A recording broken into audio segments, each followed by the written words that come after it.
అనర్హత పిటిషన్ సుప్రీంకోర్టులో ఉంది. రేపు 10వ తారీఖు నాడు కూడా అది మళ్ళీ ఆర్గ్యుమెంట్స్ చూస్తున్నది. ఎవరైనా కోర్టు తీర్పుకు లోబడి ఉండవలసిందే. తప్పకుండా నా మటుకు నేను కోర్టు తీర్పును శిరసావహిస్తాను. ఉప ఎన్నికలంటూ వస్తే తప్పకుండా ఆ ఉప ఎన్నికలను ఎదుర్కోవడానికి ఎప్పుడు సిద్ధంగానే ఉంటాం. చేసినా ఎవరు నన్ను డైవర్ట్ చేయాలని ప్రయత్నం చేసినా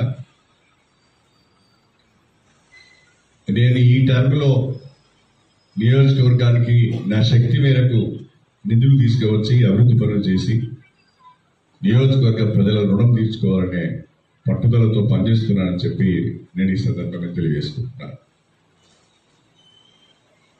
15 సంవత్సరాలుగా ప్రతినిధిగా ఉన్న వాళ్ళు 10 సంవత్సరాలు ప్రభుత్వం ఉండి కూడా చిన్న చిన్న పనులు కూడా చేసుకోలేకపోయారు.